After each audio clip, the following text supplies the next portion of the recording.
விசிகாவிலிருந்து திரு ரவிக்குமார் அவர்கள் நம்முடைய தொலைபேசி வாயிலாக இணைந்திருக்கிறார். சார் வணக்கம் சார். அவருடனான நட்பு, பழகிய அனுபவம் பற்றி எங்களோட பகிர்ந்து கொள்ளலாம் சார். அண்ணன் EBKS இளங்கோவன் அவர்கள் மறைவேதிய செய்தி பெரிய அதிர்ச்சியை ஏற்படுத்துகிறது. அவர் வெடிப்புற பேசினாலும் தனிப்பட்ட முறையில எல்லோரிடமும் அன்பாக மரியாதையோடு பழகக்கூடியவர். தந்தை பெரியார் அவர்களுடைய குடும்பத்தில் பிறந்த காரணத்தினாலே திராவிட இயக்க கொள்கை என்பது அவருடைய ரத்தத்திலேயே கலந்ததாக இருந்தது. அவர் காங்கிரஸ் பேரியக்கத்தில் இருந்தாலும் திராவிட இயக்க கொள்கையும் தேசிய பார்வையும் இணைத்ததாகவே அவருடைய அரசியல் இருந்தது. காங்கிரஸ் கட்சியுடைய தலைவராக இருந்து செயல்பட்ட காலம் என்பது தமிழ்நாட்டு அரசியலில் மிகவும் பரபரப்பான காலம்.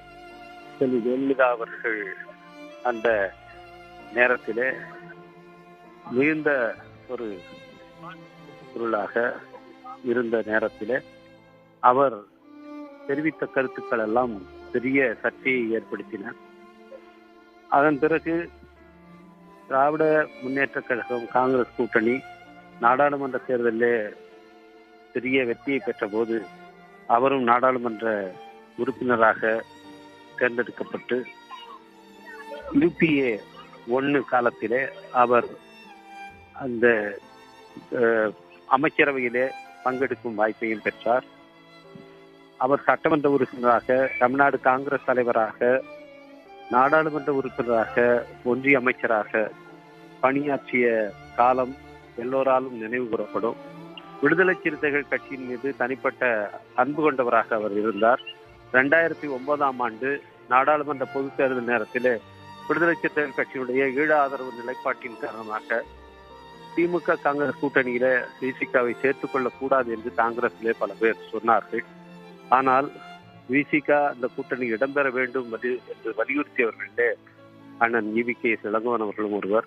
அதன் காரணமாகவே அந்த கூட்டணி அந்த தேர்தலில் மகத்தான வெற்றியை பெற்று UPA 2வது முறையாக ஆட்சியை அமைத்தது. தொடர்ந்து தமிழ்நாட்டு அரசியல் களத்தில் துடிப்போடு செயல்பட்டவர். காங்கிரஸ் பேர் இயக்கத்தின் தலைவர்களாக, தமிழ்நாடு காங்கிரஸ் தலைவர்களாக பல பேர் இருந்திருக்கிறார்கள் என்றாலும் அண்ணன் EBKS இளங்கோவன் அவர்கள் தலைவராக செயல்பட்ட காலம் என்பது எல்லோராலும் நினைவு கூறப்படுவதாக இருக்கும்.